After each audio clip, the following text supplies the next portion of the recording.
సుమన్ టీవీలో మీ business promotions కోసం ఈ కింది నెంబర్ను సంప్రదించగలరు.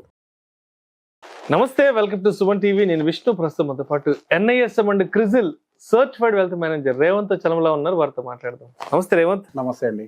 రేవంత్, మీరు రెగ్యులర్ గా చాలా మంది క్లయింట్స్ తో ఇంటరాక్ట్ అవుతుంటారు, చాలా మందితో మాట్లాడుతుంటారు కాబట్టి, సో ఎవరైనా ₹1 కోటి జర్నీని రీచ్ అయిన వాళ్ళతో ఎప్పుడైనా మాట్లాడారా? సో మాట్లాడుంటే వాళ్ళు అంటే వాళ్ళ హ్యాపీనెస్ ఏంటి, వాళ్ళు మీతో ఎటువంటి విషయాలను షేర్ చేసుకున్నారు? అసలు 1 crore జర్నీకి సంబంధించి ఇన్వెస్ట్మెంట్స్ లో. సార్, ₹1 కోటి జర్నీ కాదు, ఫైనాన్షియల్ ఫ్రీడమ్ జర్నీ కంప్లీట్ చేసిన కలిసాను. ఫైనాన్షియల్ ఫ్రీడమ్ జర్నీ, ఓకే, పూర్తిగా కంప్లీట్ చేశారు.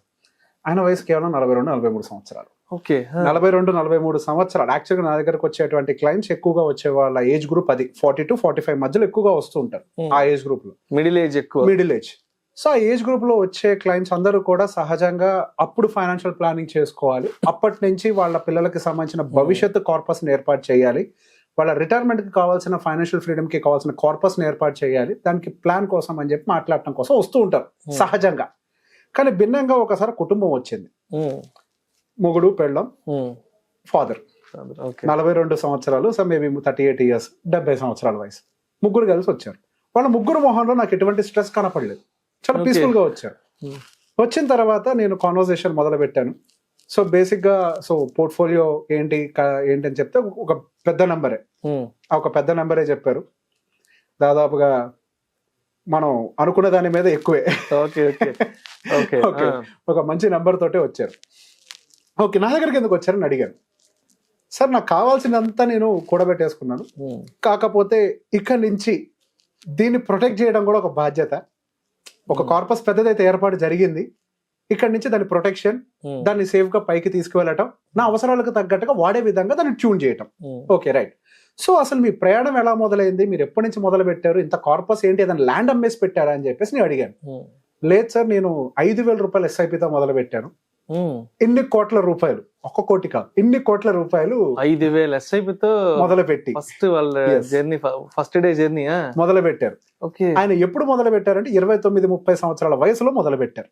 ఓకే, ఆయనకు ఒక 29-30 ఉన్నప్పుడు, ఇప్పుడు ఒక 42-43 అంతే. 13 ఏళ్ల క్రితం మొదలు పెట్టారు. So how is that possible అండి? ఎంత చేసినా కానీ ఇన్ని కోట్ల రూపాయలు సాధ్యం కాదు కదా అని అంటే ఆయన ఒకటే థియరీ చెప్పారు. సార్, నేను నా ఫోకస్ అంతా నా పని మీదే పెట్టాను. నాకు జీతం పెంచుకునే దాని మీద ఎక్కువగా ఫోకస్ పెట్టాను. నాకు ఆదాయం అంటూ ఉంది కాబట్టి నేను ఈ రోజు ఇంత కూడబెట్టగలిగాను. అసలు ఆదాయమే లేకపోతే నేను ఎక్కడి నుంచి కూడబెడతాను? నా ఫోకస్ మొత్తం పని మీదే మొదలు పెట్టాను. వచ్చే ప్రతి రూపాయిని ఇన్వెస్ట్ చేసుకుంటూ మొదలు పెట్టాను. నేను పనిచేసే కొద్దీ మనకి ఈ ఆప్షన్ వస్తూ ఉంటాయి, బోనస్ల కింద, కంపెనీ షేర్లు, అవన్నీ నాకు ఒక బంచ్లో వచ్చాయి. దాంతో ఈజీగా అక్యుములేట్ చేయగలిగాను. సో నాకు అర్థమైంది, ఓకే, ఒక సాధారణ సాఫ్ట్వేర్ ఎంప్లాయీ కొన్ని కోట్ల రూపాయల కార్పస్ 42 ఏళ్లకే సంపాదించేయచ్చు అని. దాని కాళ్ళ కావాల్సింది ఏంటి అని అంటే కేవలం డిసిప్లిన్, అంతే. సో మనం దేనికోసం ప్రయాణం చేస్తున్నాం అని ఒక క్లారిటీ, అంతే. సో ఓకే, ఇంత అమౌంట్ ఇక్కడ పెట్టినప్పుడు నాకు వాళ్ళ ఫాదర్ పక్కన కూర్చొని ఒక మాట అన్నారు. సార్, చాలా పెద్ద అమౌంట్లు ఉన్నాయి సార్, ఇందులో ఉన్న డబ్బులన్నీ ఇక్కడే ఉన్నాయి, నాకు భయం వేస్తుందండి. ఇంత డబ్బులు ఇక్కడే ఉంటే ఏదైనా జరిగితే ఎట్లా, మేమంటే అసలు ఇట్లా భూముల్లో పెట్టేవాళ్ళం, మాకు ఇట్లా ఉండేది అని చెప్పేసారంటే ఒక మాట అన్నాను సార్ తోటి. సార్, మీరు ఏం చేస్తారు? రిటైర్డ్ పర్సన్, ఒక గవర్నమెంట్ ఎంప్లాయ్, మీకు పెన్షన్ వస్తుంది, మీకు అంతా సక్రమంగానే సాగించారు. సార్, మీరు చదువుకున్నప్పుడు మీ ఎడ్యుకేషన్కి ఎంత అయింది సార్ అంటే, ఫ్రీ సార్, ఎదురు డబ్బులు ఇచ్చేవాళ్ళు అవసరం అయితే ఆ రోజుల్లో. ఓకే, ఫ్రీ సార్ మాకు అని. మీ అబ్బాయిని చదివడానికి ఎంత కాస్ట్ అయింది అని అంటే, ₹1,00,000 కూడా అయ్యి ఉండదు సార్ అని. మీ మనవాళ్ళని చూసారా ఇప్పుడు ఎంత అవుతుంది అని అంటే, అవుతుంది సార్, స్కూల్కే దాదాపు 2-3 లక్షలు ఖర్చు అవుతుంది సార్ అన్నారు. మరి అదే ఇంజనీరింగ్, అదే పీజీలు, అదే పెళ్లిళ్ళు.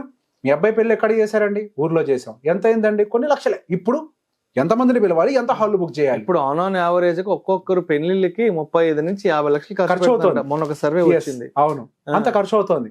సో మీరు ఇక్కడ ఒక విషయం అర్థం చేసుకోవాలండి. మీరు ఇంతకు ముందు ఏదైతే చూసారో అది నిజమే. మీరేమంటారు? FDలో పెట్టుకుంటే సేఫ్ కదా అంటారు. సార్, మీరు చూసిన ఇంట్రెస్ట్ రేట్ ఎంత సార్ హైయెస్ట్ అంటే 14 చూసాను సార్ అన్నారు. సార్, ఇప్పుడు ఎంత? 7 వస్తుందా సార్ ఖచ్చితంగా అంటే, లేదు సార్ 5 కూడా వచ్చింది సార్ మొన్న, మళ్ళీ వెళ్ళిపోద్ది అన్నారు. మరి 5% వడ్డీల రేటు తోటి మీ కొడుకు ఆయన జీవితాన్ని సెక్యూర్ చేయగలుగుతారా? ఇన్ని సంవత్సరాలు ఈ ప్రయాణంలో ఇన్ని కోట్ల రూపాయలు ఆయన జాగ్రత్తగా రూపాయి దాచిపెట్టి ఒక ఫైనాన్షియల్ ఎసెట్ ని క్రియేట్ చేసి కూర్చోబెట్టారు. అది సాధ్యం కాదు కదా అని అంటే ఆయన అక్కడ దాన్ని కన్విన్స్ అయ్యారు. అవును సార్, మీరు చెప్పే పాయింట్ కరెక్టే. ఇంతకు ముందు వచ్చే వడ్డీ రేట్లు మాకు చాలా ఎక్కువ, ఖర్చులు చాలా తక్కువ, కానీ ఈ రోజు ఉన్న పరిస్థితులు అవి వేరు. సో దీన్ని ఎలా చేద్దాం ఏంటి? ఓకే, సో బేసిక్ ఆయన కూడా ఇంకో ప్రశ్న అడిగారు. నేను అడిగాను ఆయన, సార్ ఇది మీకు ఎలా సాధ్యమైంది, అసలు కుటుంబం అంతా ఎట్లా సహకరించింది, అసలు మీకు ఐడియా ఎలా వచ్చింది అని. సార్ నేను ఆ ప్రయాణం మొదలుపెట్టింది అందరిలాగానే ఒక సేవింగ్స్ ఇన్సూరెన్స్ ఉంటాయి కదా, savings policy cum insurance, LIC, SBI, Tata, X Y Z వాళ్ళతో మొదలు పెట్టాను.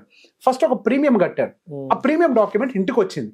ఇంటికి వచ్చిన తర్వాత ఆ డాక్యుమెంట్ ని ఓపెన్ చేసి నేను మా నాన్న చదువుతూ ఉంటే ఒక పాలసీ ఏమో నాకు 100 ఏళ్ళకి వచ్చాక మెచ్యూర్ వద్దని ఉంది, ఒక పాలసీ ఏమో 25 ఏళ్ళకి మెచ్యూర్ వద్దని ఉంది. మా నాన్న ఒకటే మాట అన్నారు, ఒరే మన జుట్టు తీసుకెళ్లి వాడి చేతిలో పెట్టేది ఏంటి, రేపు మన జీవితంలో ఏదైనా ఎమర్జెన్సీ వస్తే మనం వెళ్ళి వాడిని అడుక్కోవాలా, మన డబ్బులు మనకు కావాలంటే మనం కట్టిన దాంట్లోంచి కట్ చేసుకొని ఇస్తాడు, అసలు ఇట్లాంటి పాలసీలు ఎందుకు, పోతే పోయింది ఒక ప్రీమియం వదిలిపడేసే అక్కడ అని చెప్పేసి దాన్ని వదిలేశారు. ఆ వదిలిన తర్వాత ఎక్కడ పెట్టాలి అని వెతికే దాంట్లో భాగం కింద నాకు మ్యూచువల్ ఫండ్ దొరికింది. ఆ మ్యూచువల్ ఫండ్ ప్రయాణం అట్లా 2011లో మొదలుపెట్టి 5,000 రూపాయలతోటి వచ్చే బోనసులతోటి, ఈ సాప్స్ అమౌంట్స్ తోటి, రకరకాల అమౌంట్స్ తోటి కొన్ని కోట్ల రూపాయల కార్పస్ ని క్రియేట్ చేసి పెట్టేశారు 42 ఏళ్లకే. సో దాదాపుగా సింపుల్ ఒకటే ఫిగర్ చెప్తా, వాళ్ళ పిల్లల ఎడ్యుకేషన్ కోసం ₹1,00,00,000 పెట్టారు ఆయన. సార్ మా పిల్లల ఎడ్యుకేషన్ కోసం కార్పస్ ₹1,00,00,000 ఉందండి. నా టార్గెట్ ఏంటి అని అంటే ఆ ₹1,00,00,000 నుంచి ₹1 నేను బయట తీయద్దు, దాని మీద వస్తుంది చూసారా 12% రిటర్న్, ₹12 లక్షల సంవత్సరానికి. సరిపోదా సార్ నా పిల్లల ఎడ్యుకేషన్ కన్నారు. 12 లక్షలు. సరే ఎంత పెద్ద కాలేజ్ లో జాయిన్ చేసినా ఇప్పుడు 5 లక్షలకు మించి ఉందా సార్ సంవత్సరానికి ఫీజు? 6 లక్షలు వద్దా? కానీ అండి నేను చదివించుకుంటా, ₹1 కదవదు, మొత్తం డబ్బులు అక్కడే ఉంటాయి. మా పిల్లల పెళ్లిళ్ళ కోసం డబ్బులు ఉన్నాయి, నేను బతకడం కోసం నా దగ్గర ఇంత కార్పస్ ఉంది. ఈ రోజు సార్ నేను ఇంతకు ముందు 2-3 సంవత్సరాల క్రితం అండి రాత్రి 12-2 గంటల దాకా పనిచేసేవాడిని అండి ప్రతిరోజు. అటువంటి జీవితం నుంచి ఈ రోజు నాకున్నటువంటి పరిస్థితి ఏంటి అని అంటే గుండెల మీద చేసుకుని ప్రశాంతంగా నిద్రపోతున్నానండి. ఎటువంటి టెన్షన్ లేదు, నాకు జాబ్ పోయినా పర్లేదు, నేను జాబ్ మానేయాలనుకున్నా పర్లేదు, నేను ఒక 2 సంవత్సరాల పాటు బ్రేక్ తీసుకోవాలనుకున్నా కానీ నేను సంతోషంగా తీసుకునే పరిస్థితిలో ఉన్నాను. ఈ రోజు నా టైం నా చేతుల్లో ఉంది, ఎటువంటి టెన్షన్ లేని పరిస్థితిలో నేను ఉన్నాను సార్. సరైన టైంకి ఇది కంప్లీట్ అయిపోయిందని ఆనందం ఉంది అని అన్నారు. అడిగాను ఇంకో ప్రశ్న, మీ కుటుంబం సపోర్ట్ చేసిందా అని. మొదట్లో భయపడ్డారు సార్, కానీ ఆ జర్నీ మొదలయ్యే కొద్దీ వాళ్ళు ఆ కాంపౌండింగ్ చూసే కొద్దీ నాకంటే ఎక్కువ వాళ్ళే ఆనందంగా ఉన్నారు. ఈ రోజు నా భార్యకి చాలా సంతోషం. ఎందుకు? మాకు కావాల్సిన బతకడానికి కావాల్సిన డబ్బులు మా దగ్గర ఉన్నాయి అని. ఇక్కడ సర్ప్రైజింగ్ విషయం ఏంటి అంటే ఆమె దగ్గర అన్ని కోట్లు ఉన్నా కానీ నా దగ్గర కారు లేదు. వాళ్ళ ఆవిడ వచ్చినప్పుడు ఒక మాట అడిగారు, సార్ మా అబ్బాయి మరీ చెప్పి పంపించాడు, సార్ని ఒకసారి ఈ మాట అడగమ్మా, నాన్న ఏం చెప్పిన కారు కొనట్లే, కారు కొనుక్కునే స్తోమత మనకు ఉందే లేదు, సార్ని అడగమ్మా చెప్పి పంపించి వాళ్ళ అమ్మగారు అది అడిగారు. నేను చెప్పాను, సరే నీ డబ్బులున్నా ఏం చేసుకుంటారు సార్, ఇంకా అనుభవించాలి కదా, కష్టపడ్డారు ఎందుకు, అనుభవించడానికే, మీకు కావాల్సిన ఇన్కమ్ వస్తుంది, మీరు ఉద్యోగం మానేసినా వస్తుంది, సంతోషంగా కారు కొనుక్కోవచ్చు అని ఒక మాట అన్నారు. సార్ ఇన్నాళ్ళు ఎందుకు కొనుక్కోలేదు సార్ కారు అంటే, సార్ అది నా అదృష్టమో టైం నాకు సహకరించిందో కానీ నాకు డ్రైవింగ్ రాదు సార్ అన్నారు. ఇంకో ప్రశ్న అడిగాను, సార్ మీకు సొసైటీలో పియర్ ప్రెషర్ రాలేదా, వాళ్ళకి కారు ఉంది వీళ్ళకి కారు ఉంది, ఆ ప్రెషర్ మీకు రాలేదా అని అంటే మీరు చెప్తుంటే నాకు వస్తుంది సార్ ఆలోచన, వచ్చిందేమో కానీ ఎప్పుడు పట్టించుకోలేదు సార్ అన్నారు. ఇది క్యాచ్. మనం పట్టుకోవాల్సింది ఏంటి అంటే చుట్టుపక్కన వాళ్ళు ఏం మాట్లాడుతున్నా, చుట్టుపక్కన వాళ్ళు ఎట్లా కంపేర్ చేస్తున్నా, వాళ్ళ నోట్లోంచి ఎటువంటివి వస్తున్నా కానీ ఆయన టార్గెట్ నుంచి డీవియేట్ అవ్వాలి, ఆయన ఫోకస్డ్ గా ఉన్నారు, ₹1 బయటికి తీయాలి. హౌ అని అడిగాను. ఎందుకనంటే నాకు క్లియర్ గా ఉంది సార్ నవ్వే నేను ఖచ్చితంగా అచీవ్ అవ్వాలి అని. నేను అదే నాకు కొలీగ్ తో కంపేర్ చేశాను, నా కొలీగ్స్ కూడా చేస్తారు, వాళ్ళకి నన్ను కంపేర్ చేసుకుంటే కంపారిజన్ చూస్తే ఆయన కొన్ని సంవత్సరాల నుంచి పెడుతున్నప్పటికీ ఆయన కార్పస్ ఏర్పాటు చేయలేకపోయారు. ఎందుకు అని అంటే డిసిప్లైన్డ్ గా లేదు సార్. డిసిప్లిన్ లేకపోవడం వల్ల, మార్కెట్ వాలటాలిటీ వల్ల, ఎమోషన్స్ ట్రిగ్గర్ అవడం వల్ల ఫెయిల్ అయిపోయారు. ఈ రోజు కొన్ని సిచ్యువేషన్స్ వల్ల జాబ్ మానేస్తే ఆయన కనీసం సస్టైన్ అవడం కష్టంగా ఉంది సార్ అని చెప్పేసి అన్నారు. సార్ మీరు ఎట్లా డిసిప్లైన్డ్ గా ఉన్నారని అడిగాను. అడ్వైజర్ తోడున్నారు సార్. అప్పట్లో అసలు 2011లో డైరెక్ట్ మ్యూచువల్ ఫండ్స్ లేవు, ఓన్లీ అడ్వైజర్స్. ఎప్పుడు మ్యూచువల్ ఫండ్స్ వచ్చిన తర్వాత 15లో అనుకుంటా మనకు డైరెక్ట్ వచ్చిన, అంతకుముందు అంతా రెగ్యులర్ ఓన్లీ డిస్ట్రిబ్యూటర్లే. సో నాకు ఏ భయం వేసినా ఏ డౌట్ వచ్చినా డిస్ట్రిబ్యూటర్ ఫోన్ చేసేవాడిని, ఆయన వెంటనే గైడ్ చేసేవాళ్ళు, నన్ను స్టేబుల్ గా ఉంచేవాళ్ళు, నేను ఎమోషనల్ గా ట్రిగ్గర్ కానికుండా అమ్మనీయకుండా స్టేబుల్ గా ఉంచారు. సో ఒక రకంగా చెప్పాలంటే సార్ ఆయన తోడు ఉన్నాడు కాబట్టే నేను ఈ రోజు ఇంత జర్నీ చేశాను. నేను ఇంత రావడానికి కారణం అయితే మాత్రం డెఫినెట్ గా ఒక తోడు ఉంది సార్, అదైతే ఖచ్చితంగా ఒప్పుకోవాలని చెప్పేసి అన్నారు. అది ఒక మనిషి ఈ రోజు గుండెల మీద చేసుకొని ప్రశాంతంగా 42 ఏళ్లకి I seen only the first case. ₹1 కాదు, ఫైనాన్షియల్ ఫ్రీడమ్ అది పెద్దది. ₹1 ఉంది సార్, వచ్చేస్తే అటో ఇటో, ₹1 జీవితం నడవదు. కానీ ఫైనాన్షియల్ ఫ్రీడమ్ కి కావాల్సిన డబ్బులు సంపాదించారు సార్ మ్యూచువల్ ఫండ్ నుంచి, అది కూడా ఎస్ఐపిల ద్వారా సంపాదించిన డబ్బులు పెడితే ఏ అమ్మకుండా, అది గొప్ప విషయం. సో మొత్తానికి మన అవసరానికి ఎటువంటి టెన్షన్, ఎటువంటి భయం లేకుండా మనకు కావాల్సిన డబ్బును తీసుకెళ్ళి మన అవసరాలు తీర్చుకోవడం financial yes freedom. Yes yes, right. Thank you so much Revanth. Thank you అండి.